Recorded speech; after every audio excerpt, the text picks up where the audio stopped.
paz a todo mundo, salve, salve meus irmãos. Podcast de verdade, pensamento e opinião. Aqui o papo é inteligente, é de gente como a gente, o papo é reto, não tem enrolação. Procurando tudo isso dentro de um podcast, haha, então vem com o PRcast, o podcast feito pra você.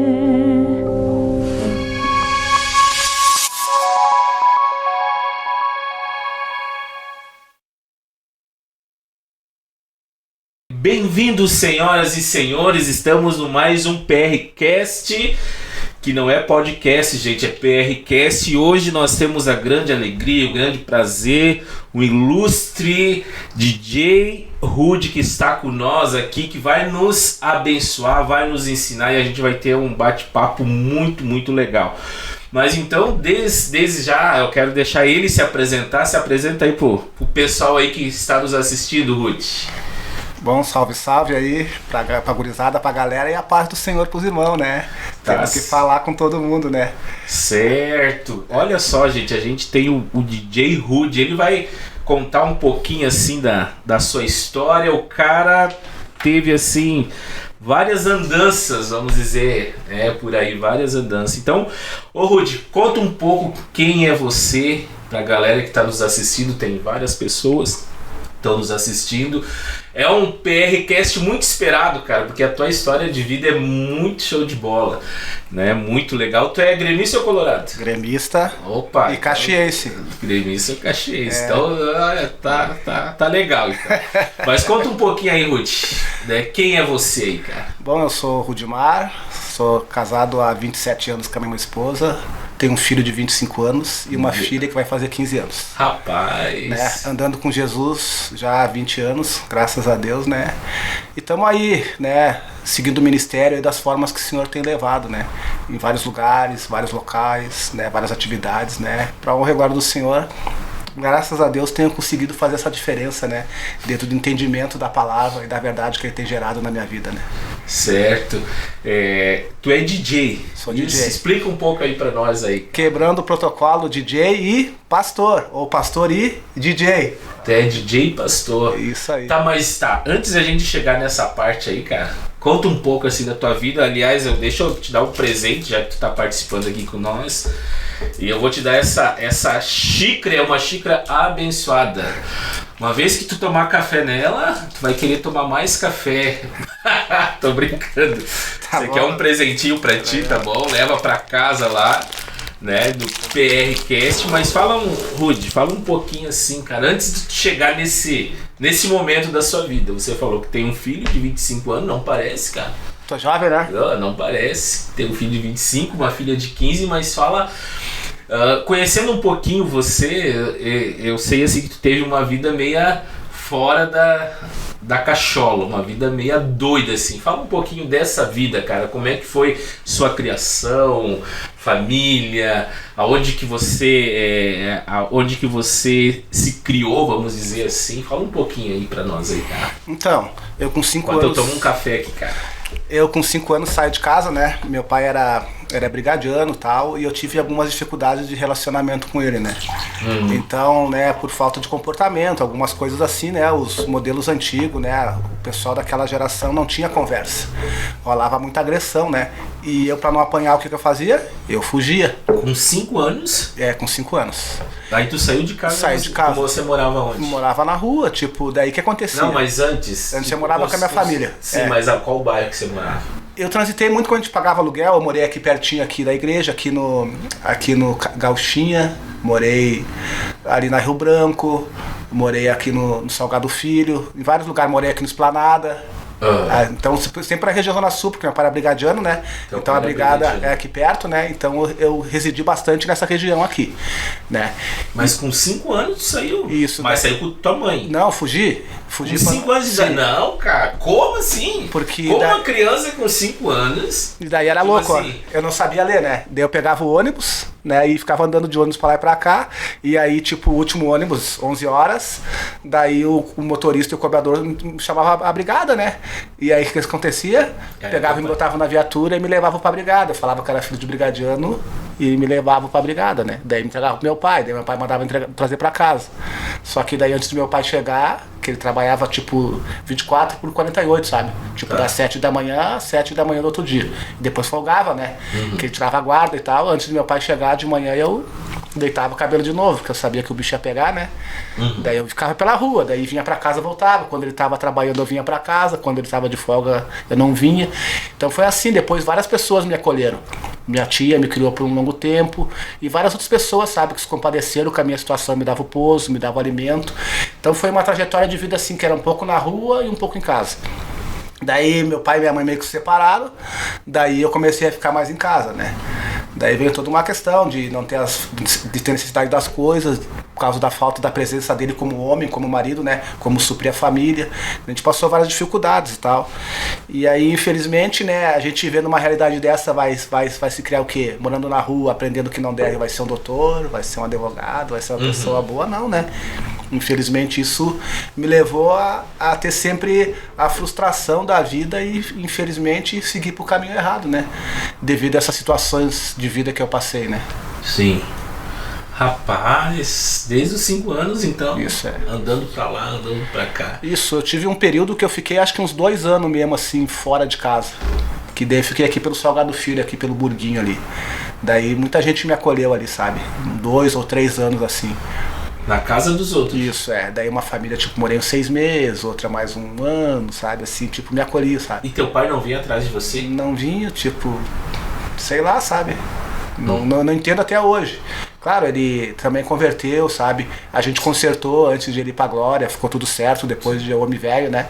Mas eu não entendia, de repente, sei lá. Entendeu? E, cara, e nesse tempo todo, assim, como é que foi? Essa vida doida assim, porque tu era uma criança entrando na fase da adolescência. O que aconteceu nesse meio tempo aí, cara? Daí dentro dessa realidade que o cara, né, tem uma música, né, do Racionais, né, que ele fala, né, admirava os malandros e os bandidos mais velhos. E a minha geração... A música admirava os malandros. É uma música do Racionais, que ele fala, né, o Mano Brown cantando, fala admirava os malandros e os bandidos mais velhos. Então que era a galera que a gente se espelhava. O que tinha na época, não tinha uma referência. Tipo, hoje eu sou educador social, hoje eu tenho um projeto, hoje a galera, os jovens me olham como referência. Hoje a gente tem referências. E no meu tempo não tinha referência. Meu pai, que era pra ser referência, não era. Então o que o cara olhava? Para as outras pessoas, o que tu via na rua? A galera que tava mais bem arrumada, que tava mais ajeitada, né? Que tava com as minas mais quem era? Os caras do movimento na época, né? Então o cara olhava, eu quero ser que nem esses caras aí, né? Porque eram os que estavam mais próximos da gente. O cara, tipo, eu vivia no Burguinho muitos anos da minha vida.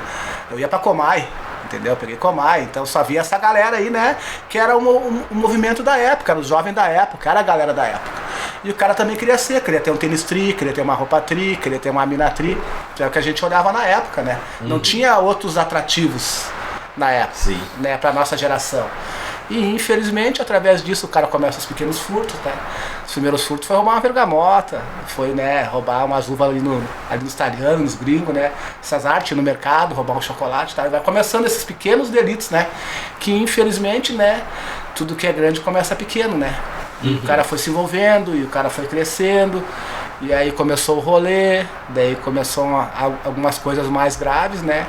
Que infelizmente, tipo, hoje, graças a Deus, o cara tá liberto, mas, tipo, foi uma passagem da vida, mas, tipo, vergonhoso o cara fazer, vergonhoso pra mim muitas coisas que eu fiz, mas eu não fiz por querer, eu fiz por causa da realidade que eu vivia, né? Então, dentro disso, né? Mas coisas bem, tipo, que hoje, né, eu tenho vergonha, né, dessas passagens, né, desses eventos que aconteceram na minha vida, né? Mas talvez serve também como exemplo, cara, que sim, para muitos jovens e adolescentes, talvez serve como exemplo. E nesse período assim, então se envolveu com roubo. A gente começou com coisas pequenas, né, daí depois, tipo, eu era um cara assim que nós fazia, tipo, entrava nas construção, essas coisas, sabe? Roubar ferramenta. Daí, tipo, o cara depois vendia pra comer. Porque, né, não tinha. Daí mais coisas assim. Mas nunca foi assim, eu nunca me envolvi com crime grande, com roubo. Por quê? Porque eu era filho de brigadiano E eu via sempre os brigadianos falar, hoje peguei mais um, o crime não compensou.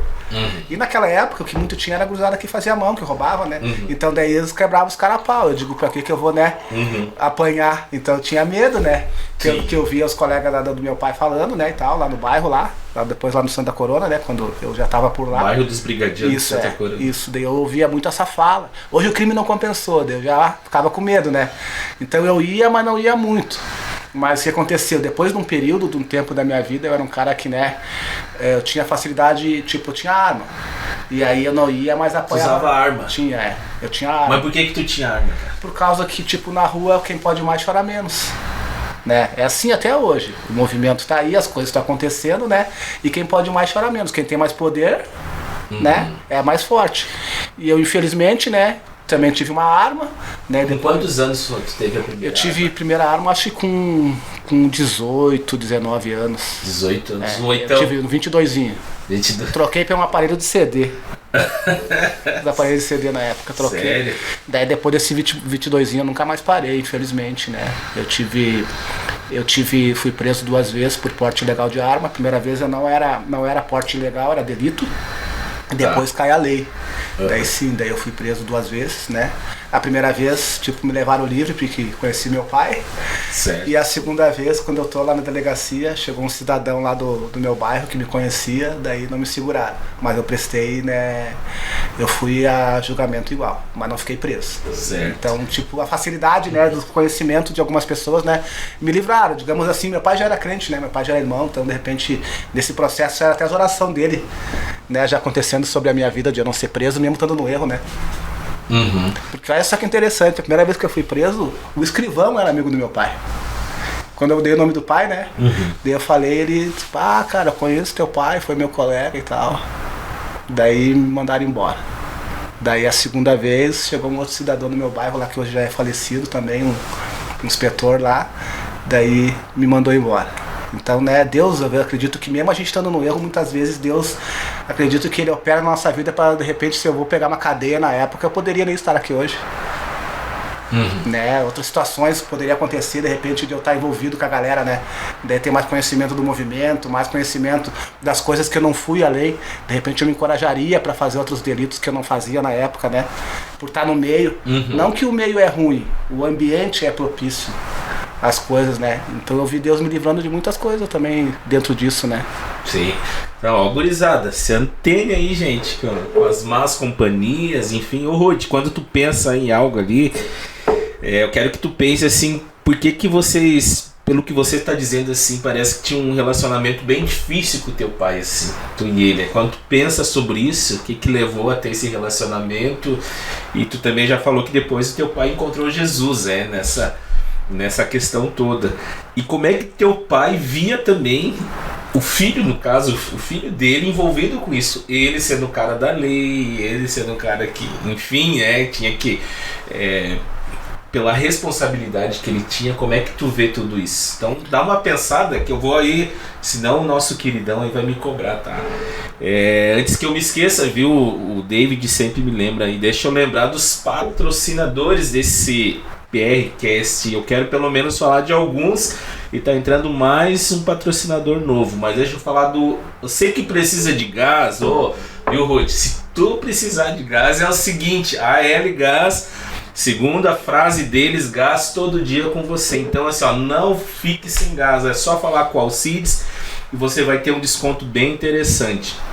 E nessa mesma comunidade, patrocinando nós, aí nós temos o Ayrton Gás. São 2 irmãos da mesma comunidade, concorrentes, cara. Então aí ajudando esse projeto em frente. Então assim, fala com o Ayrton, ele vai te dar aí um desconto de 10% do gás e tá tudo certo. Nós temos Atitude Eventos também, que é o seu Samuel. Você que tem festa de aniversário, você quer fazer uma filmagem, casamento, fala com o seu Samuel que está tudo certo. Rude, e aí, o que tu acha desse relacionamento? Por que era assim, cara? O que aconteceu que vocês eram tão distantes? Não sei se você tem mais irmãos também. Sim, nós somos 5 irmãos. Mais novo, mais eu velho? sou do meio, tipo, fui a ovelha, né, negra. Era a época, digamos assim, meu irmão mais velho obedecia, né? E os outros eram mais novos. Então eu não me sujeitava, de repente, à obediência, né? E que nem diz a minha pastora Gladys, querida, quem não obedece, chora. E aí o cara não obedecia, vinha correção, né? Mas artes de crianças, coisas que não precisava ser tão grave, né? De tomar uma surra, das tundas que eu tomava na época. Apanhava? Apanhava. A minha filha tem 15 anos. Minha filha nunca apanhou na minha vida, de mim. O meu filho eu tive que corrigir ele com 13 anos por causa que ele fez algo desagradável, mas ele entendeu também o porquê, né? Mas depois dos 13 anos, meu filho nunca mais apanhou também. Então, tipo, eu nunca fui da forma agressiva. Eu aprendi a dialogar. Depois que eu converti, eu aprendi. Se eu tenho um pai que eu converso com ele e ele me escuta, então eu tenho que, né, ser recíproco. Já que meu pai me escuta lá, eu tenho que também entender meus filhos. E eu aprendi a ser um melhor pai. E eu entendo que meu pai, de repente, foi o que foi, por também não ter. Porque essa geração antiga ali, né, eles não tiveram afeto. Era que 11 irmãos, 12 irmãos, 15 irmãos. Então, pensa só um pai poder dar amor para todos os filhos, né? Então, eu não conheço o histórico dele, assim, de vida.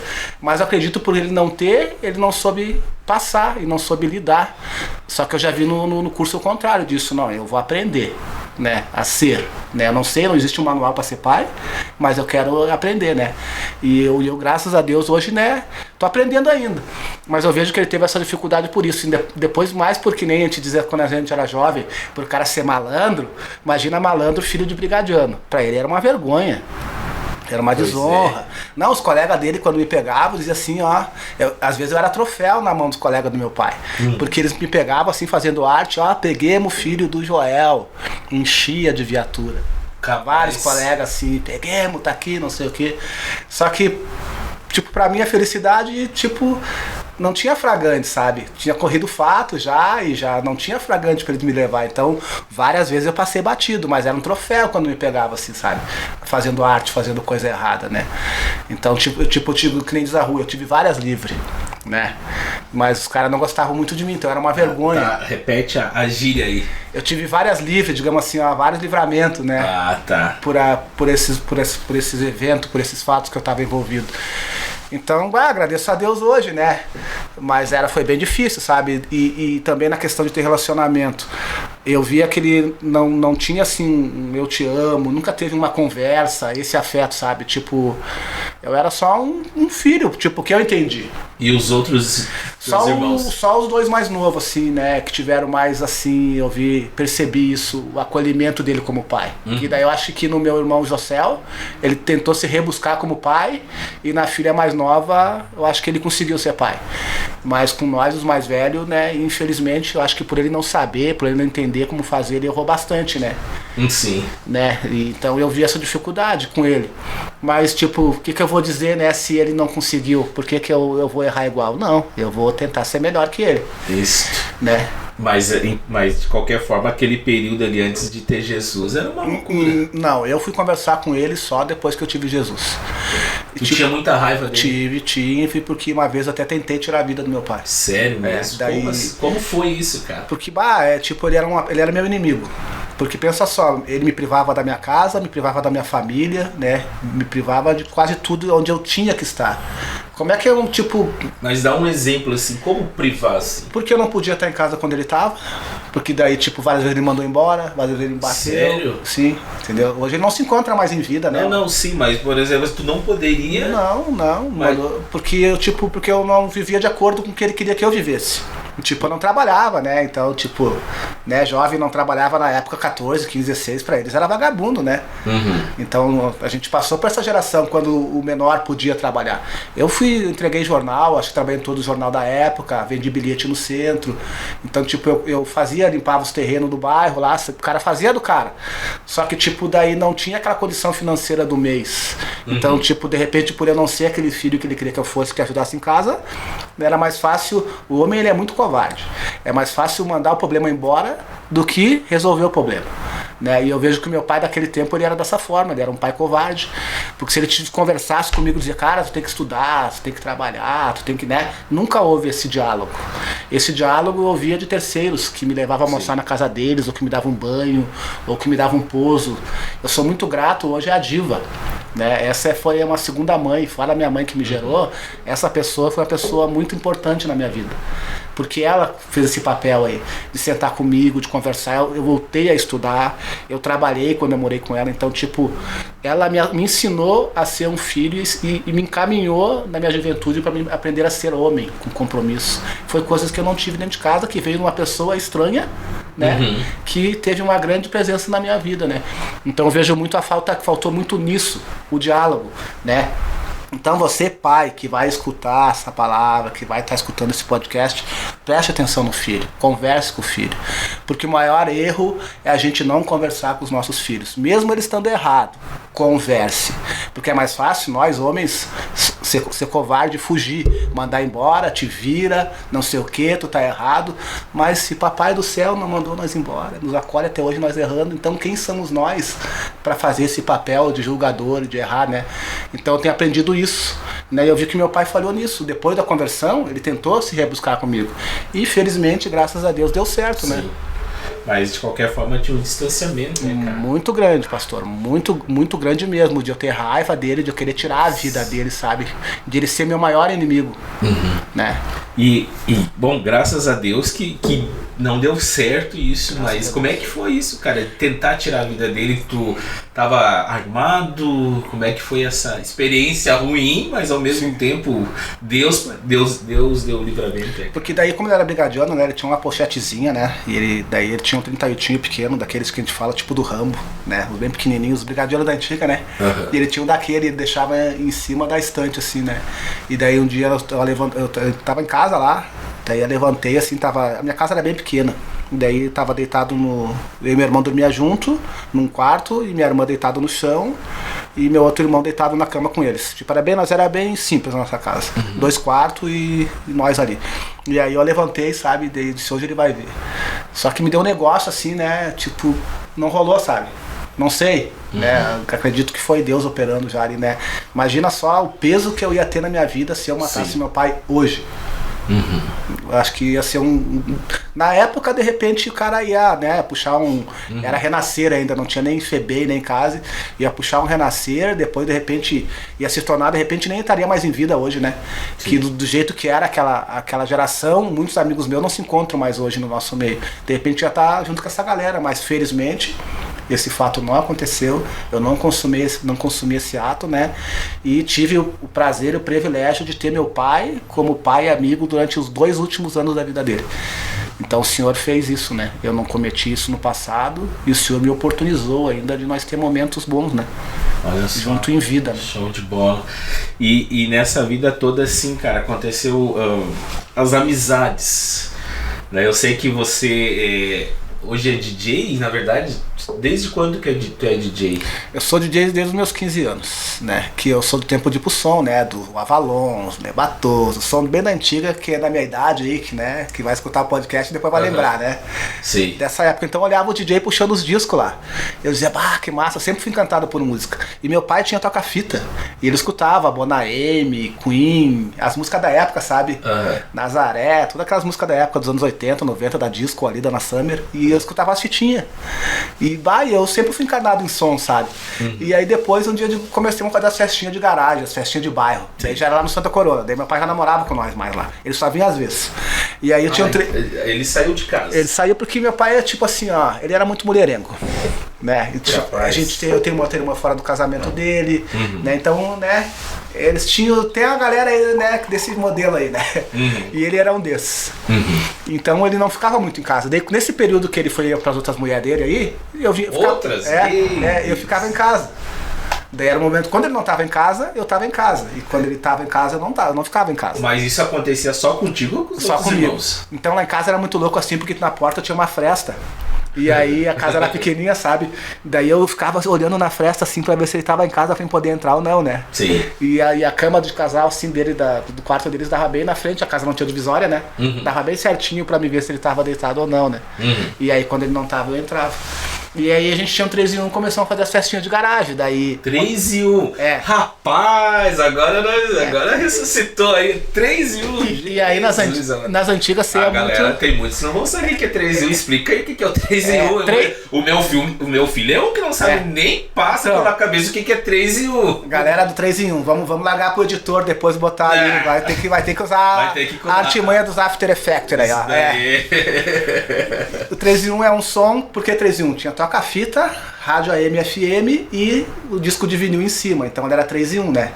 Esse é antigo. Então daí a gente tinha um desse, e aí o que acontecia? Saía muito na época os discos de novela, nacional e internacional. Então esses discos de novela, tipo, seria 6 músicas de um lado e 6 músicas de outro. Então vinha a música mais top, digamos assim, hoje. Na época. Então com 2 discos nós fazíamos... Estamos falando dos anos 90. Isso, com 2 discos fazia uma festa. Sim. E aí o que fazia também? A gente gravava as fitinhas. Então botava os 2 decks ali, né? Acabava a música de uma fita e já tocava a outra. Sim. Daí ali eu tava virando DJ, daí já saía dali e já botava na primeira faixa do disco e já tocava a outra. Então, tipo, era 3 em 1, um deck, 2 decks e o vinil. E fazia as festinhas, né? E eu já tocava, daí cada vez comecei a me encarnar mais, gostar mais. E na época tinha muito disco de vinil, né? Sim. E aí fui desenvolvendo, né? Que hoje o cara tá na cena aí, né? Na atividade mesmo, desenvolvendo e vivendo um sonho, né? Então tudo começou ali nessas festinhas de garagem e tal. Daí as meninas levavam os guri levavam o suco e as meninas levavam o bolo.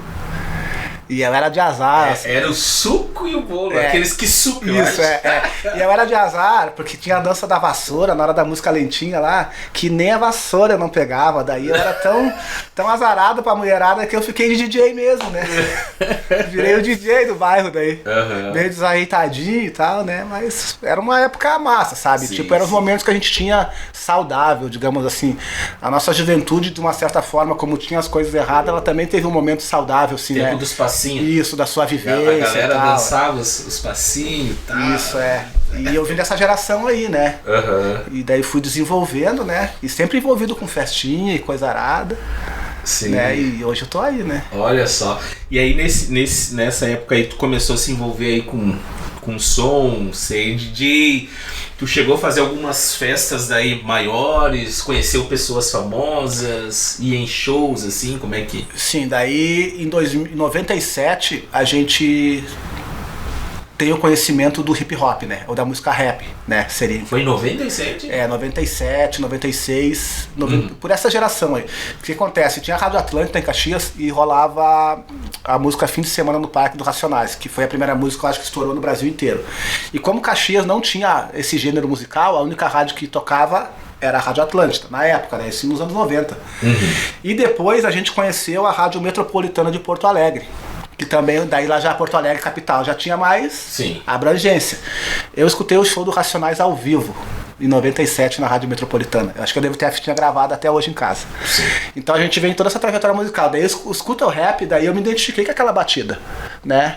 Daquela música, opa, tá.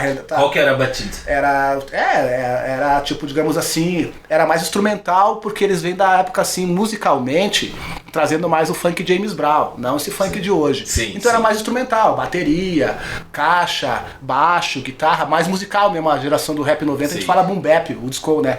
Então ela vem mais nessa pegada aí. E eu me identifiquei muito com aquela batida assim, a letra politizado na época me trouxe a consciência. Me identifiquei com isso, né? Chegou o fim de semana, todos querem diversão. Nós ia onde? Nós ia pra Júlio, depois da Júlio nós ia pro som, entendeu? Tempo da Júlio que tinha... Isso. Então identificou aquela letra. Tudo que é lado, São Caetano... Isso, todo mundo se encontrava ali. E depois a gente ia pro som, na real. 8 horas... E às vezes fechava a lenha. Os caras, uns iam armados... teve vários problemas ali. Naquele lugar, né? Vários. Tempo da Júlia lá na frente da Maria da Toca. Isso, eu incomodei um bom tempo ali. Glória a Deus que ele me resgatou, né? Esses dias tinha um colega teu falando da Júlia, o Alcides. O irmão Alcides, benção. E aí depois o podcast, do BRCast, ele dançou. Que ele falou, porque eu dançava. Então tu vai dançar. Não é que ele dançou mesmo. Chamou no passinho? Chamou. Eu vou até olhar lá pra ver o irmão dançando no flashback. Verdade. E daí eu me identifiquei muito porque trazia a minha realidade, sabe? Daí começou, eu escutava, era o que tinha na época. Meu irmão foi pra Curitiba, eu trouxe Naldinho, ele trouxe Taíde, trouxe Doctors MC, tudo grupos da época. E aquilo ali, tipo, trouxe uma consciência, realidade cruel, dia de visita, várias coisas assim. E trouxe uma consciência, assim, de uma linguagem, opa, isso aqui é legal. Eu acho que... Uma identificação isso na linguagem. Eu me identifiquei muito com aquela realidade, ó, isso aqui tá falando da minha vida, tá falando dos meus iguais. Mas acontece que o Racionais, eu assisti a série dos Racionais. Show de bola. E tu vê, talvez essa identificação que tu tem, né, que tu fala, é porque eles tinham uma questão bem antagônica com a polícia. Sim. Da época. Isso, então, sim, teve shows que foram... Conta toda a história, então tem toda... E talvez isso. Porque tu tem a questão do teu pai, era brigadiano. E as letras deles, na verdade, conta a história que eles tiveram. E aí a polícia achava que eles estavam fazendo contra eles. Apologia não, era a realidade. Uma apologia. É a realidade. Hoje, né, eu vejo uns vídeos do pessoal de São Paulo, eu não sei a nomenclatura que eles têm lá, as polícias lá, eles falam que eles escutam rap. Porque eles escutam rap, eles entendem a mente da galera do movimento. Sim. Porque o rap traz bem a linguagem, né, da realidade da galera. E eu escutei, achei interessante. Eu digo, olha só, os caras, né, da Força Militar escutando rap pra entender como que funciona a mente criminal dos caras. Mas o rap é uma expressão da tua... Sim, é isso. Só que daí, por que os polícia, né, que nem tem umas músicas que, né, eu escuto muito rap de mensagem hoje, né, mas antigamente, quando eu fazia minhas verbalidades, eu escutava umas músicas bem pesadas, né. Mas os Racionais não são não, eles são de boa. Tranquilo, são de boa. Hein? São super de boa, mas teve alguns outros grupos na época que não vamos dizer que é apologia, era a mensagem dos caras. Só que, tipo assim, ó, aí vem a questão da tua consciência. Como é que eu escuto uma música? Eu escuto ela como alerta ou eu escuto ela pra praticar? Né? Aí vem a questão de consciência. Se eu escuto ela como alerta, eu não vou fazer aquilo que ele tá me dando alerta na música. O rap, ele vem com essa ideia de manifesto através da sua letra, dessa linguagem, de trazer a identificação da quebrada, mas também te dando um alerta, né? Vai falar do cara que foi papá que morreu, então ele tá falando, não faz isso que tu vai, se tu comer no caminho, papá, tu vai morrer, né? E vai trazer outras linguagens de opressão, de tudo que a gente vive, né? Da parte vulnerável na comunidade, da situação de que a gente sofre, vai trazer muitos relatos rap, né? E eu, depois de um tempo, me identifiquei com o rap de mensagem também, porque isso dali, opa, essa é uma oportunidade de eu estar conseguindo chegar nos espaços que o nosso rap não entra. Porque como é que eu vou chegar numa escola, eu como DJ, e vou tocar uma música que vai falar nome, ou que vai falar da política, que vai falar de polícia? Não vai rolar. Sim. Só vou uma vez. Nunca mais. Se eu quiser retornar, eu vou ter que trabalhar com rap de mensagem. Foi um estilo que eu decidi tomar. Então isso daí pra mim também me abriu mais a mente. Daí nessa época também tinha outros grupos, né? E foi o que o cara mais se identificou dentro dessa realidade, né? Que até então hoje eu trabalho só com rap de mensagem, né? E daí vem toda essa transição, né? De 97 ali até 2004, que eu ando por aí. Tipo, a gente fez, na época, fez MV Bill em Caxias, eu fiz SNJ, tem uma galera, né? O Leleco, o Dinóia, toda uma galera que era do movimento. A gente fez vários eventos. Que daí em 2000, por época de 2000, se funda o movimento Hip Hop mesmo em Caxias, Família Hip Hop, né? Como instituição. Através do poder público, do governo da época, a gente, né, faz uma cooperativa, né? E aí sim, saiu o primeiro CD, coletânea, saiu Roupa na época, que foi bem no auge do rap, do hip hop no Brasil. Aí nessa época dos anos 2000, e a gente trabalhou bastante com isso. Então a gente fez eventos, daí só tinha eu de DJ na época, né? Era eu que tocava, eu tinha muito vinil de rap e tal. Eu era bem doente por disco, tinha tudo, os discos da época. E fizemos bastante evento dentro dos 4 elementos, né? Que é o DJ, o MC, o grafiteiro, o b-boy. A gente trabalhava bem dentro desses temas, né? Nos bairros, nos padrões da Festa da Uva, né? Em algumas casas. As 2 primeiras casas que teve de rap em Caxias, tipo, fui eu que toquei, né? Que foi o Chapa Quente, que foi o La Luna, né? Uns eventos que eu tocava, então, tipo, teve uma história. Até a minha conversão, né? Que quando eu me converto, daí eu vejo, opa, virou a chave, né? Olha só. E tu, outra vez que a gente conversou, acho que antes da pandemia, tu vem aí, a gente trouxe os meninos pra cantar rap. Tu contou uma história bem interessante que você foi num show dos Racionais em Porto Alegre. Tu já tava casado, Sim. Né? Tava casado, e aí tu falou da van que buscou vocês aqui, e aí depois vocês foram a Porto Alegre. Pode relembrar essa história, cara? Que daí tu tava não sei, não era convertido ainda. Ainda não. E aí depois dessa... deu uma briga lá, foi isso? Só pra mim. Eu fui em 2 shows do Racionais em Porto Alegre. Uhum. Eu fui quando foi lançado o KLJ na Batida, que é o DJ do Racionais, né? Tá. Que daí tava MV Bill, a falecida Dinadi, a CNJ, todo mundo que saiu no álbum na época tava em Porto Alegre. Eu fui nesse. Entupiu de gente. Sim, foi só eu e minha mina naquela época lá e mais 2 amigos meus. E olha que louco, em Porto Alegre a única branca que tinha no evento aquele dia era minha mina. Foi na tudo quadra. Legal. Só legal. Primeiro evento que eu fui assim, olha que louco, sabe? A galera chamando no pezinho, foi na quadra do Bambas da Urgia. Muito massa, sabe? Pra aquela época, aquela realidade. Sim. Tipo, eu vivi momentos, né, massa dentro da história, né? Hoje é bem engraçado com meus alunos, assim, eu boto as músicas, digo, eu fui no show da Dinadi. Capaz, Sor, tu foi? Fui no show do MG Bill. Vou falando, sabe? Sor, tu teve uma banda massa. Eu digo, sim, eu dei os rolê. E o do Racionais também. Daí eu fui eu e uma galera, meus alunos e tal, a gente se juntou e foi no show do Racionais, né? Que foi daí lá perto do campo do Inter, eu não lembro o nome do espaço lá. E a gente deu um rolê lá e depois voltou, tudo muito louco, né? Então eu tive alguns momentos, né? Só que daí o cara era loucão, né? Daí o cara bebia, era usuário e tal, né? Então, tipo, curtia a festa, mas muito louco, né? Tu usava droga? Usava, fumava uns baseados, dava uns raios, bebia. Eu era muito louco, eu era desbloqueado, que nem fala a galera. Desbloqueado. Porque tá no meio, né? Sim, tipo, sim, não sim. que toda a galera que dá esse rolê não, mas o cara era, entendeu? Tipo, dava um rolê, né? O que tinha, vinha. Tipo assim, a nossa geração foi muito disso. Tinha uma galera assim que era, não que é certo ou errado, mas eles eram usuários de sexta a domingo. Porque na semana todo mundo trabalhava. Sexta, sábado e domingo, porque segunda os caras iam trabalhar. Porque tinha muito aquela questão, questão da família. Os caras viviam tudo errado, mas segunda de manhã cedo levantavam e ia pro serviço. Não tinha, porque tipo, tinha que ser cara homem, que nem o cara fala, né? Uhum. E morava com os pais ainda, né? Então fazia tudo escondido. Mas de segunda a sexta, os caras iam trabalhar, se virava. Pra andar com os panos tri, com as paradas tri, né? E tinha os que nem eu, assim, mais uns, né, que eram desligados e não faziam nada, e só incomodavam, né? Uhum. Mas era muito pouca a porcentagem de galera desocupada na época dos que trabalhavam. A maioria da galera do rolê trabalhava. Sempre tinha essa condição, sabe? Pra tomar bira, pra, né, usar e tal. Daí fazia as vaquinhas, né? Daí era mais ou menos isso, porque trabalhava muito em construção civil, né? O pai ia fazer um serviço, levava. Se pro trampo tinha um biscatezinho pra fazer, né? Então, mais ou menos dessa forma.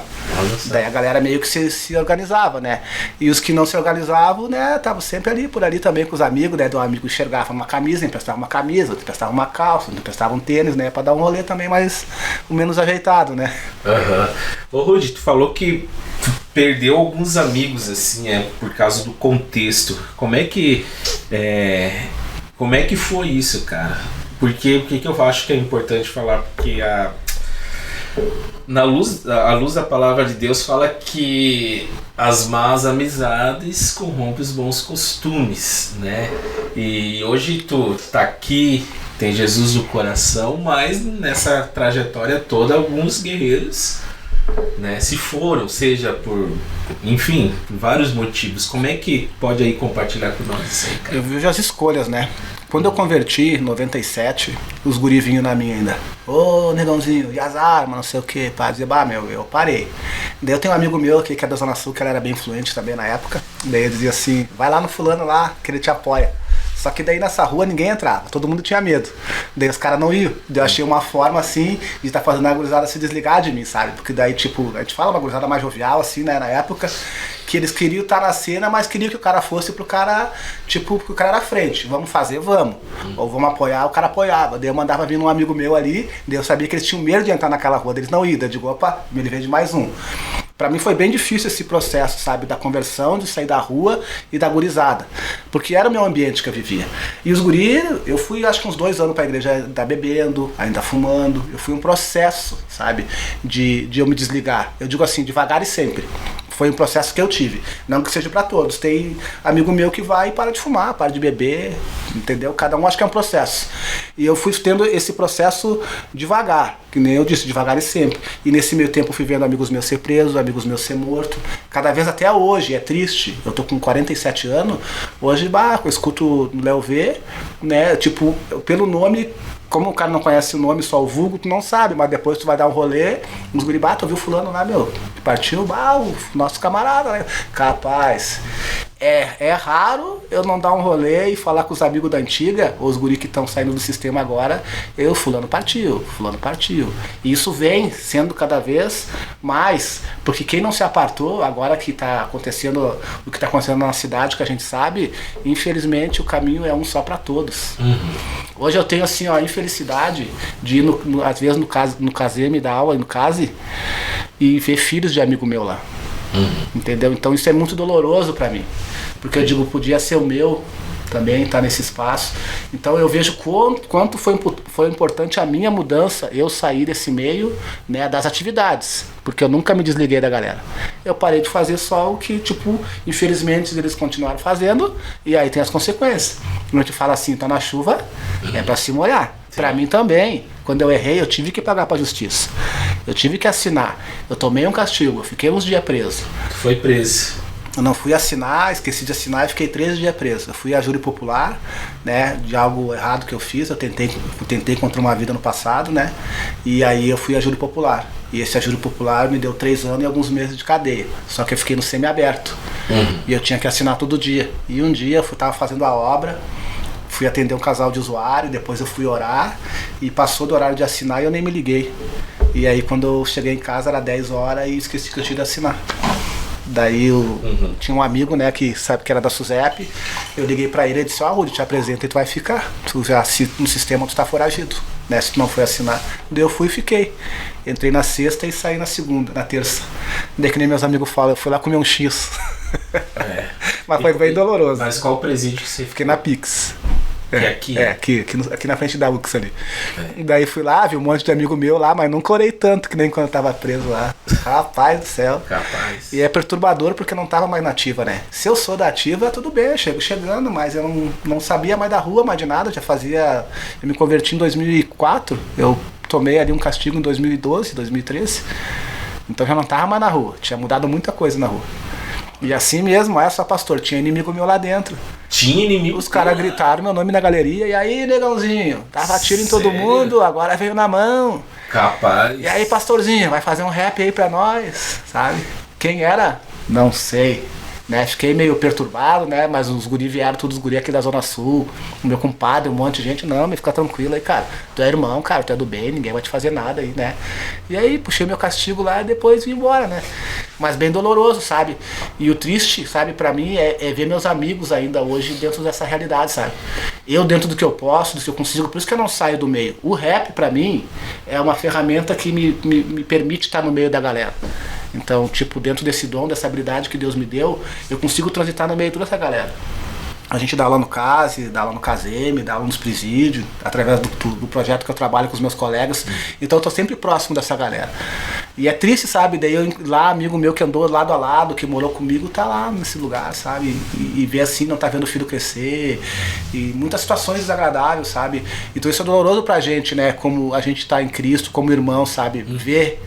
Só que ao mesmo tempo eu podia estar daquele lado também, eu vejo, ó, ainda bem que eu não tô aqui, mas eu estando aqui desse lado, eu também mostro pra eles que também tem solução. Verdade. E hoje isso é muito latente, muito forte na rua, porque os guris saem e vêm procurar o cara, alguns. Sim. E daí a gente acompanha, né? Eu faço carta pra juíza dos guris que usam tornozeleira, alguns que frequentam o grupo, alguns que frequentam o culto, né? A gente tá sempre, quem quer mudança, a gente acolhe. Entendeu? Dentro disso, né? Sim. Ô Rudy, antes de tu falar dos teus projetos aí, deixa eu lembrar um negócio aí.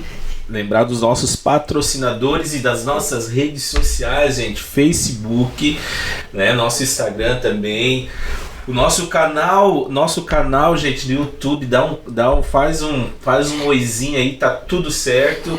Quanto mais crescer o canal, melhor é. Então, assim, ó, faltou gás, fala com o Alcir, faltou gás, fala com a Ayrton, fala com um dos dois que tá tudo certo, Rudy, fala um pouco dos trabalhos sociais. Eu acho que você tem alguns trabalhos bem jóia, só pra gente conhecer um pouquinho aí, cara. Então, através de todo esse processo aí, né, que eu tive de conversão, eu tive sempre uma comigo assim, ó. Um dia eu tenho que fazer algo pelo próximo, porque muita gente me ajudou. Embora meu pai foi falho, né, minha mãe por ser submissa a meu pai não conseguiu, né, tipo, me acompanhar na minha criação, teve muitas pessoas que me ajudaram. Então eu sempre tive isso dentro de mim, assim, de querer ajudar o próximo, mesmo na rua.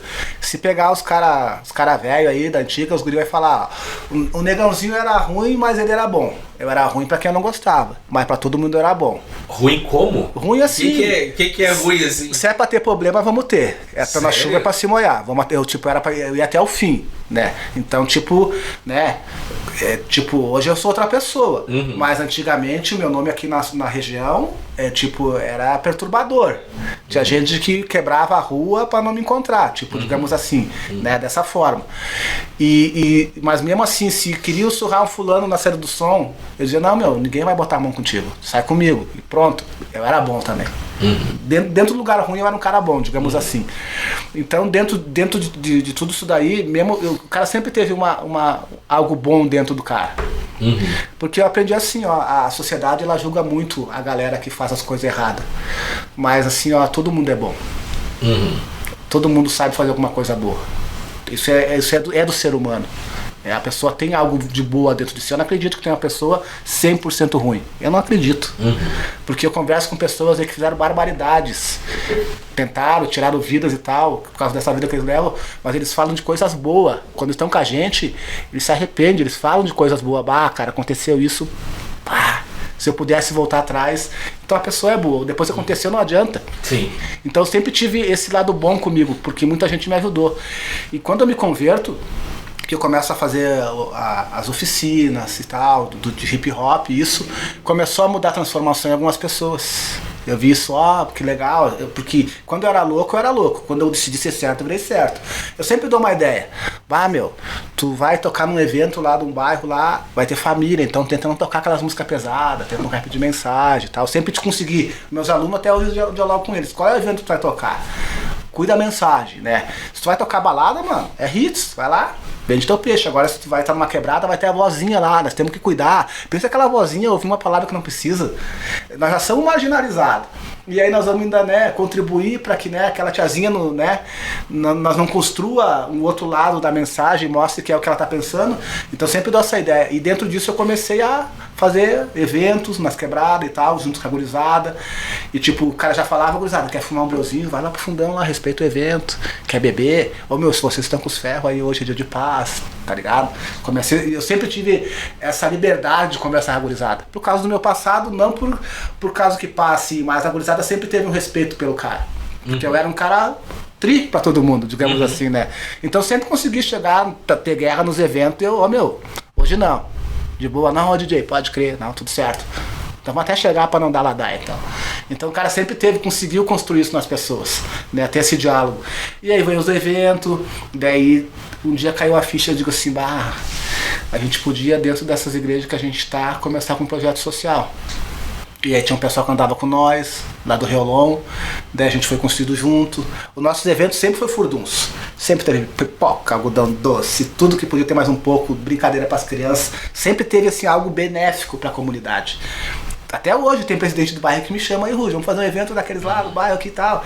Porque quebra assim aquele clima ruim no bairro, sabe? Que tem só de tristeza, porque tem quebrada aí que é terrível. Sim. E aí eles nos chamam, sabe, pra gente levar, digamos, essa paz pra eles, né? E a gente vem sempre com essa ideia. E quando dá 2016, que a gente teve uma mudança de ambiente, né, do que a gente fazia, eu ganhei um terreno, que foi uma reintegração de posse lá no Santa Corona, no loteamento Conquista, de volta, um terreno que era meu, que eu aluguei, a pessoa que aluguei invadiu, e daí a justiça me dá a reintegração de posse. E aí lá nessa casa, nesse terreno, eu começo com um grupo de apoio de usuário de álcool e outras drogas, né, com o Geiso, né, a qual conhece também, que ele tinha saído do presídio e tal, estava com tornozeleira, daí eu fiz o papel, ele foi morar lá em casa lá, daí dela ia pra Codeca, e da Codeca ele vinha lá pra casa, ele tinha o grupo lá e ele pegava os cultos com nós. E aí, a gente começou com esse grupo aí, que foi o primeiro, né, projeto que a gente teve lá no Santa Corona, e depois a gente faz um evento na comunidade. Daí, com todo o pessoal lá, fez 4 dias de evento, daí no primeiro dia de evento a gente fez o quê? Manutenção na escola. No segundo dia de evento a gente fez o Major Favela, que é o Josso lá, né? Um grande amigo meu irmão. Foi um campeonato de futebol. E no terceiro dia, um campeonato Kids. E no quarto dia a gente fez um evento, onde vem o pastor DH, vem uma galera de Curitiba, de São Paulo, tocar no evento. E aí eu apresento pro bairro. Se nós fizéssemos um projeto social aqui, vocês gostariam? Daí todo mundo sim, começaram a conversar. E as crianças que ganharam o campeonato Kids do projeto lá do dia do futebol, que foi o evento, a gente convidou eles para tomar um café com nós. Lá onde não tinha projeto, só tinha a garagem. E eles foram, daí, o que vocês acham de fazer um projeto aqui? O que a gente podia fazer? Futebol. Então vamos fazer o futebol? Vamos fazer os bilhetes, vocês entregam os bilhetes na sala, a gente fala com o Diri da escola e tal. A escola abraçou, a comunidade abraçou, as crianças foram entregar os bilhetes na primeira reunião com os pais, primeiro café, 30 e poucos pais. E ali dá início ao projeto.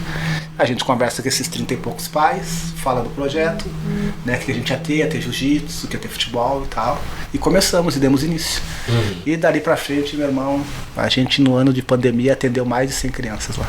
Olha só. Nunca mais parou o projeto, né? Ele só vem crescendo cada vez mais. É o projeto Conquista, Isso, projeto Semente Conquista. Semente Conquista, eu tenho um boné, outra vez eu comprei aí de vocês aí. Conquista por quê? O pertencimento deles, identidade deles. O nome do bairro é Loteamento Conquista. É uma ocupação aquele bairro lá. Sim. É uma invasão, né? Então o pertencimento deles, eles têm a identidade, a conquista é nossa. E semente é algo que nasce. Sim, que é plantado, né? E ele vai nascer. Então, pra gente é muito gratificante estar lá, sabe? E o maior prazer que eu me sinto um privilégio é entender a vontade de Deus. Sim. Isso que é mais importante, sabe? E lá no projeto tem o que hoje lá? Hoje lá a gente tem... Ontem a gente estava com um amigo meu, que é professor de jiu-jitsu, que era aqui de Caxias, foi para Abu Dhabi, agora tá morando nos Estados Unidos, com a sua academia lá, onde ele foi dar aula lá no projeto para as crianças. Certo. Então na terça eu tenho jiu-jitsu, na segunda eu tenho ritmo e poesia, tenho DJ. Ritmo e poesia, rima. Quem que dá essa? É os meninos do MDS, é o Diegão e o Zequinha. Tá. Os do MDS, do grupo de rap. Eu dou aula de DJ também na segunda, daí eu tenho alunos tantos mais adultos, né? E como as crianças do projeto, daí é dos 14 anos pra cima, eu devo ter 12 alunos lá. E na terça tem o jiu-jitsu e no sábado tem a concentração de todas as atividades, que daí a gente fez o quê? Um circuito. Daí tem danças urbanas, tem grafite, tem skate, tem futebol, tem basquete, tem vôlei e atividades integradas. Tudo nesse espaço aí. Para os menores. Daí o que a gente fez? Eu tenho o diretor da escola, é super parceiro. A gente tem a chave, o alarme da escola, e a gente tem a chave do centro comunitário. Cara. Então, tipo, a comunidade abraçou, sabe? Então, assim, ó, eu aprendi uma coisa que eu escutei num curso que eu fiz lá no CAD. Qualquer garagem dá um projeto social. A vizinha vai dar o açúcar, o outro vizinho vai dar o café, a outra vizinha dá a farinha, a outra faz o bolo. Começa. Fazer algo pela comunidade.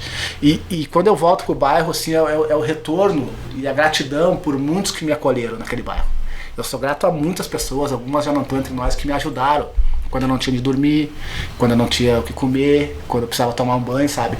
Uma roupa limpa. Então muitas pessoas lá, muitas famílias de brigadiano me ajudaram, porque sabiam como é que era meu pai, né? E eu tive essa oportunidade de voltar pro bairro e contribuir.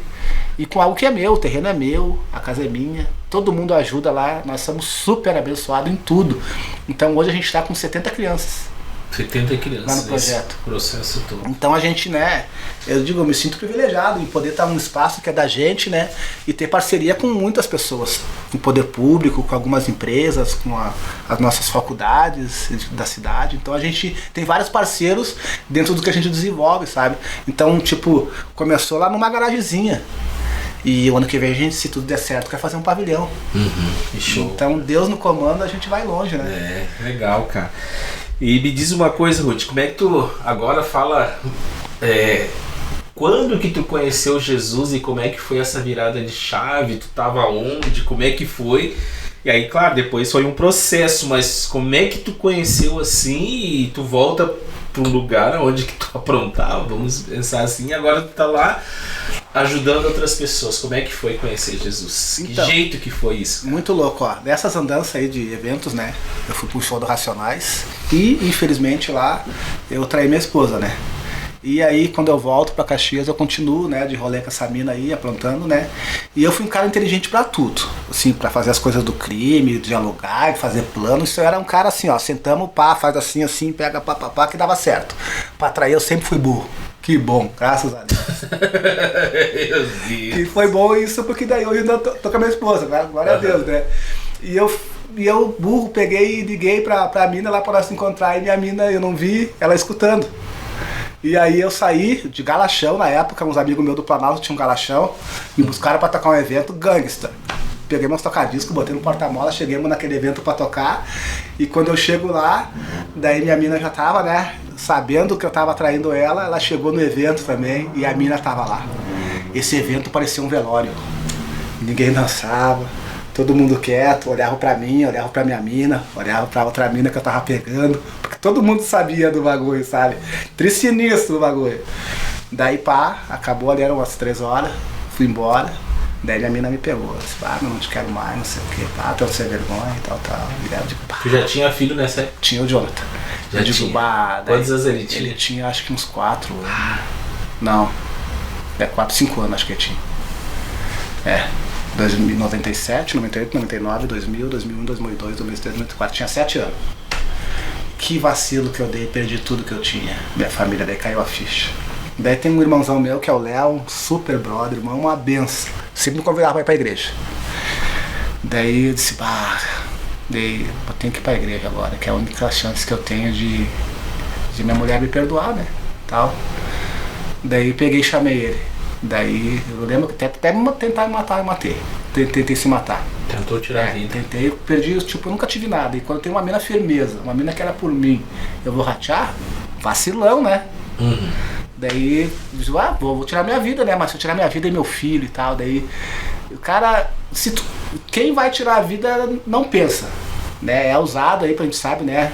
A gente tem, né, uma espiritualidade pelo quê, né? Porque quem pensa não faz. E que bom que eu pensei. Daí eu não fiz.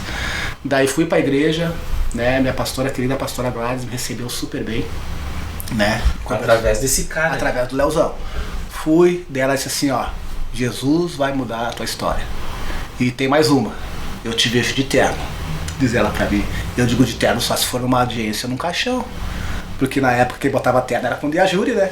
Ou morto, né? Sim. Eu nem dei bola na época e tal, disse, essa senhora aí tá até, né, me pegando. Mas fui pra igreja, ela conversou comigo, começou a cuidar das minhas feridas. Acho que 2 meses depois a minha esposa estava na igreja, também aceitou Jesus, né? E dali pra frente a nossa vida só teve as consequências de todas as coisas erradas que eu fiz. Eu andava envolvido com um monte de coisa errada. E tinha que vir a colheita, né? Então por um bom tempo, né, a gente passou alguns bocados, tipo, nunca passemos miséria, né? Porque graças a Deus a família da minha esposa é bem de vida, eles sempre nos ajudaram, né? A igreja também me ajudou muitos anos com cesta básica. Eu parei de fazer as coisas erradas, mas ainda bebia, fumava uns baseados e tal. Mas o Espírito Santo foi me convencendo, né, que era errado. Como é que eu vou dar um bom testemunho, né, para as pessoas se agora eu digo que sou irmão e ando louco, né? Tipo, era um irmão muito louco, dizia assim, que não existe, né? E nesse processo aí, eu fui e veio uma galera comigo. Quando eu fui, tem um amigo meu, Fantasma, alguns conhecem aqui, ele é um amigo meu do segmento da cultura punk. E ele falou assim, ó, ele muito amigo meu, Rudy, quando tu converteu, cara... Cultura punk? É o estilo de música e tal. Sim, né? sim, ele é muito meu amigo, muito meu irmãozão. Ele falou assim pra mim, ó, Rudy, quando tu te converteu, tu foi pra igreja, 80% dos problemas da Zona Sul pararam. Ele me falando. Esse amigo, ele é tão amigo que nós fazíamos eventos gospel na época, ele ia de moicano em pé, com a jaqueta com a camisa do Dead Kennedys dele, ele ia nos eventos, porque ele era muito meu amigo, sabe? Sim. Até hoje ele é meu amigo. Sim. A gente conversa, a filha dele estuda ali no Papa, estudou com meu filho, a gente ia nas reuniões, sabe? Tava lá ele, chegava com o seu opalão lá, muito louco, e do estilo dele, cultural, e eu, irmão, e a gente super brother. Não mudou nada. Eu tive uma opção, e ele continua na ideia dele, né? E ele falou isso pra mim, eu digo, olha só que louco. Né? Depois eu comecei a entender muita coisa, o quanto que eu inflamava os outros. Se o irmão chega assim, vamos pegar fulano lá. Não, vamos ir agora, o que tu precisa? Não, tal, onde? Então eu vou ligar pros guri que vão pegar as ferramentas, vamos lá. Faz a frente que eu vou contigo. Tipo, eu era assim, eu era audacioso, Então, tipo, todo mundo me chamava pra muita coisa. Então eu participei, graças a Deus, nunca tirei a vida de ninguém, mas de muitas coisas erradas. Então quando eu converto, eu também tinha, tipo, vamos dizer assim, ó, como é que eu posso dizer a palavra certa? Não seria manipular, como é que eu posso dizer a palavra de influenciar isso? Influenciar a galera a vir. Daí veio o Leleco e veio muita gente. Muita gente. Hoje nós temos o irmão Carlos Martinelli, que é aqui do Monte Claros, o antigo, né, Tunai, que todo mundo conhece. O negão, quando eu converti, ele começou a colar com o cara. Temos o Zabala, o Jaspio ali, a Barbaria Zabala. Nós era tudo louco junto. Converti, começou a andar com o cara. E várias outras pessoas que até hoje estão com Jesus. Então a influência, porque nós era amigo de verdade. Nós era irmão. Então a gente tinha muito isso na antiga. E aí essa mudança foi sendo relativa. Mas eu nunca parei o quê? Com o rap e com o hip hop. Né? Porque eu não conseguia entender como é que tu te converte e leva de uma coisa que, sei lá, eu tinha minhas dúvidas, sabe? E eu vi que eu não errei. Porque hoje, através de eu estar dentro do rap, do hip hop, né, com uma vida, né, com caráter de Cristo, eu faço a diferença nesses lugares. Se eu tivesse largado, poderia ter sido usado por Deus igual? Sim, mas não no meio dessa galera. Onde, infelizmente, assim, o evangelho não tem muita voz ativa no meio dessa galera aí, por causa de alguns fatos, né, que ocorreram aí hoje na nossa história e tal. Sim. Então tá muito tudo hoje, tudo muito distorcido. Eles não querem saber da palavra do evangelho, eles querem que a tua vida fale. Sim. Então se a minha vida falar, eu tenho hábitos, eu tenho espaço no meio da galera, e é o que eu vivo hoje, sabe? Todo mundo sabe, minha casa é uma casa de vidro, eu digo minha vida é uma casa de vidro, gente. É assim assado, ó. Tem problema com isso, com aquilo, e tô, né, aí me desenvolvendo, né, através da minha transformação, da minha espiritualidade, daquilo que eu tenho buscado. Então isso tem sido muito relevante hoje na minha vida. Essa conversão, ela é todo dia. De eu saber dizer não, né, do que é certo, do que é errado, eu não concordo com as coisas erradas, sempre tô dando uma luz na galera. E aí começou a vir uma galera com o cara, né, tava comentando do Jason, né, aí também tá aí, né, na transformação, e mais um monte de gente na transformação. Os guris saindo do sistema carcerário hoje e vindo conversar com o cara, porque quando eu vou no presídio eu dou umas ideias, é com Jesus, cara. Nós já é louco velho, mano, o que tem pra nós na rua? Mais nada. Tem os novinhos aí, se nós vacilar, nós ia troféu na mão dos caras aí. E aí já viu, né, eles não brincam de ser, eles são a rua hoje. Nós estamos ultrapassados. Então nós temos que vir com Jesus, Jesus muda a nossa história e a gente vira referência pra essa gurizadinha nova. Eles precisam de referência que nem nós que foi louco velho. E aí, né, Jesus opera. E a transformação tem sido, né, gradual. Dali pra frente, fui cada vez mudando mais. Foi um processo de 2 anos, assim, até se libertar 100% de droga. Isso foi bem, sabe? Daí que eu sou um cara assim que eu aprendi algumas coisas pra mim. Tinha os encontros com Deus. Se o encontro é com Deus, eu vou estar em todos. E lá tava eu, todos os encontros com Deus que tinha eu trabalhava. Se tinha 10 no ano, tava lá. E aí tinha a tenda de oração. E eu vivia na tenda de oração, orando e buscando a Deus. Porque tem várias coisas assim que é difícil pra gente que vem da rua. O eu, o ego, o eu posso, o eu era. É o maior, assim, ó, perigo pro irmão. Porque é o eu que derruba os caras. Porque às vezes o cara tem que pedir um perdão pra um cara lá de um desacerto. O cara não vai, eu vou pedir perdão pro cara. Eu tive que pedir perdão pra muita gente. Teve um cidadão que a gente fez uma coisa errada com ele nas antigas, na Júlio, e um dia a gente foi fazer um evangelismo no Riolão, e a gente passou na rua desse cara e evangelizamos ele. E nossos cultos no Riolão eram na terça-feira. Esse cidadão foi na igreja pra tirar minha vida na terça-feira. Ele entrou na igreja lá, sentou e ficou esperando eu chegar. Daí minha esposa tava pregando, que na terça algumas terças eu não ia no culto por causa do projeto que eu era DJ. E ele ficou esperando eu chegar pra me pegar, ele ia tirar minha vida. Daí ele viu a minha esposa pregando, o cara se converteu mesmo. A gente já internou esse cidadão várias vezes, hoje ele conversa comigo direto, está bem próximo de Cristo, não está como deveria estar, mas está próximo de Cristo. Então olha só, a minha conversão, né, impediu uma pessoa de tirar minha vida. De repente, se eu não tivesse convertido, porque eu fiz uma coisa má para essa pessoa, ela iria tirar minha vida, na oportunidade que ela tivesse. Não iria ser naquela forma no evangelismo, mas um dia ela ia me encontrar. Porque a gente sabe, quando a gente está no erro, né, o erro encontra o erro. O erro encontra o erro. Né, e aí eu tive essa oportunidade aí de alcançar essa pessoa para Jesus, né, através dessa mudança, de ela ver que eu converti mesmo. Né, então, tipo, Deus tem me agraciado, sabe, nessa conversão aí que é todos os dias, né, de morrer pra mim, de dizer não, né, pras minhas vaidades, pra tudo aquilo que eu acho que é bom. E não, o que é bom é o que Cristo diz que é, o que tá na palavra, é a verdade. Muitas vezes a gente não pode expor isso em alguns lugares, mas a tua vida vai falar em alguns lugares mais que palavras, as tuas atitudes, os teus movimentos, né? Então veja isso, porque hoje a rua cobra quem fala e não vive. A rua é terrível, o crime ele é muito... Se tu falar que aí não é, meu, o crime cobra. Então eu que fui do lado de lá, hoje, graças a Deus, a minha vida tem falado com muitas pessoas. E eu quero cada vez mais morrer pra mim, pra que Jesus viva em mim. Então, é fácil? Não é, irmão. A gente sabe, tem que dobrar joelho, tem que estar do jeito que a palavra diz que é, os princípios, a gente tem que ver os princípios pra ter essa mudança, sabe? E pra mim poder andar por aí, sabe? De boa também, não dar um vacilo, né? Nas vaidades dos olhos, nos pecados da carne, que é muito latente hoje, é muito escândalo de irmãos, né? Fazendo esses vacilos aí. Sim. Então, quanto mais com o papai eu andar, mais longe disso eu vou estar, né? Eu tenho uma fórmula pra mim, que eu comecei a construir lá atrás. Né? Que não adianta, e o apóstolo Paulo vai dizer quem está em pé com isso para que não caia, cara, não adianta, ele tem que... Paulão, a gente fala, a gurizada é a maior referência pra nós de Jesus, porque Jesus encontrou ele lá, né, cara, ele não era, né, da galera lá, né, de Jesus, e Jesus encontrou ele, então, tipo, nós se enquadramos nessa realidade, Jesus encontrou o cara, não foi nós que encontramos Jesus, ele que catou o cara, meu. Tipo, a gente fala, não aceitemos Jesus, não, meu, ele que aceitou nós tudo errado aí, cara. Tá louco? Nós, às vezes o cara diz assim, ó, me liberta de mim mesmo, Senhor, porque eu sou mau, eu sou terrível, né? E Paulão é uma referência, porque a palavra diz que ele foi, né, longe, na época dele, ele levou o evangelho pra todo mundo, né, cara? E nós estamos aqui de toca, vacilando aí, né? Podendo fazer mais e ficar dormindo. Ainda mais aqui na nossa região do Brasil, a gente é muito acomodado, né? Por causa da liberdade, das facilidades que a gente tem, a gente, tipo, não vai além do que poderia ir. A gente se acomoda. Eu me incluo nisso, né? Então a gente poderia fazer mais. E eu oro pra Deus, sabe? E eu faço alguns movimentos, eu sei que eu posso fazer mais. O projeto é só o começo. Eu ser DJ é só o começo, E as vidas? Né?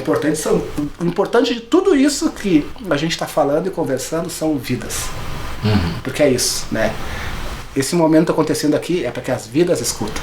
Eu sou DJ para poder lá mandar uma mensagem para as vidas. E é bem engraçado, meus colegas falam quando nós estamos nas palestras. E se eu falar para vocês que o meu DJ é pastor? Tipo, meus colegas que não professam a mesma fé que eu, que são umas bênçãos, que eu trabalho já há alguns anos. É um privilégio, entendeu? Então olha só, né? Que bênção é ser bênção. Né? Um cara que lá com 5 anos foi morar na rua, viveu tudo que viveu, e hoje poder ser bênção, sabe? Então é privilégio. Só Deus pra fazer isso. Só Deus, cara. É privilégio. Eu digo Deus. Show de bola, muito bom, Rudy. Antes da gente encerrar aqui, cara, eu queria pedir pra ti assim, pra te pensar. Cara, eu queria que tu pensasse aí, escolher uma pessoa, entendeu? Escolher aí, pensa numa pessoa e direcione algumas palavras de incentivo para essa pessoa aí, palavras de motivação. Pode pensar qualquer pessoa aí, quando tu vai pensando em alguém aí, alguém que Deus tocar o seu coração, olha, para você, tal, alguém que Deus tocar no coração. Quando eu vou falar mais uma vez aí das nossas redes sociais, gente, lembre-se de você aí, ó, se conectar nas redes sociais, nosso Instagram, se conectar no YouTube também, vai lá, dê o seu nome, faça a sua inscrição, está tudo certo. E mais uma vez, David, vamos lembrar da galera aí que está nos patrocinando. Faltou gás, é só falar com o David, não, é falar com o Alcides. O Alcides andava com o Rudy, gente, lá na Júlio de Castilho, quem diria? O Alcides hoje é pastor, entendeu? Pastor lá de São Caetano. Ele, cara, ele contou a história dele, que ele teve uma visão tinha saído da empresa, tinha uma motinho, ele viu a moto, viu 2 gás, né? E ali começou a empresa dele. Hoje ele é um dos maiores revendedores, e ele contou a história da L, como é que começou. E é um cara assim que tem Jesus no coração, mas assim, ó, faltou gás, falar com o Alcides. E a gente tem o Ayrton também, gente, que é uma benção aí pra nós.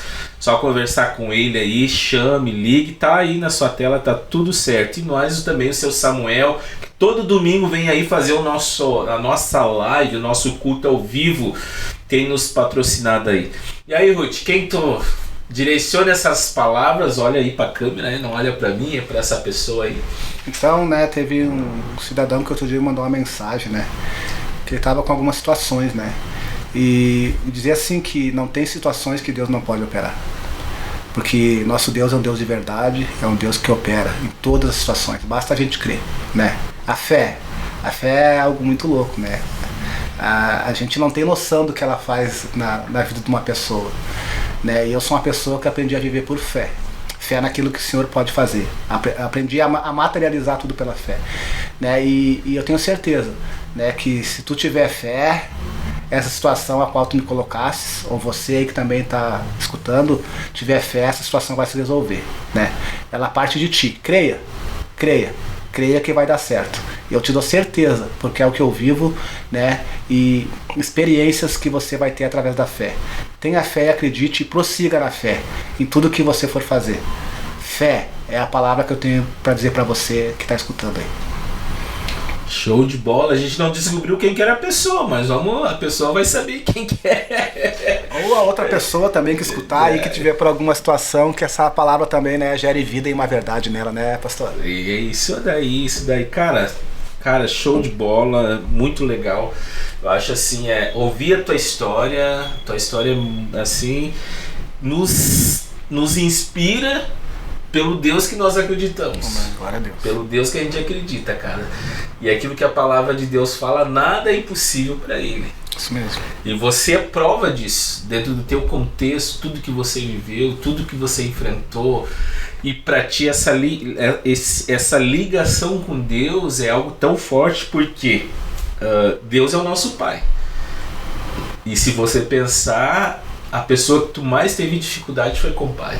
Esse distanciamento, e aí você fazer essa associação e tu olhar assim, da onde que você vem, a sua história, desde os 5 anos, toda a situação, e uma situação, como você falou, em relação ao que aconteceu ali, em relação à sua esposa, uma situação de uma tragédia, né, Deus reconstruiu e trouxe essa nova vida para você e você poder abençoar outras pessoas, cara. Isso eu acho muito gratificante, cara, muito gratificante mesmo. Que Deus continue abençoando o seu projeto, que eu quero conhecer pessoalmente, cara. Tô esperando me convidar. Quando tu me convidar, né, vai eu e o David, que é skatista, que tem uma história, cara, show de bola também. David aí foi da torcida organizada do Grêmio. Eita. Então tu já imagina, né? Skatista. É bom, um guri bom. Droga, e aí por diante, hoje tá aí, cara. Né? Deus, resgatando a vida dele, cara. Então, muito obrigado mesmo, Rudy. Que Deus abençoe seu ministério, sua família, seus filhos, né? Os seus projetos aí. Que Deus possa estar na frente de todas essas coisas. Tá bom, brother? Amém, pastor. Então tá bom, cara. Muito obrigado mesmo. Então, que Deus abençoe a cada um de vocês. E foi muito bom ter conversado com o Rudy, gente. Compartilha aí, eu acho que essa história, a história do Rudy, pode aí se conectar com muitas e muitas pessoas. Até mais.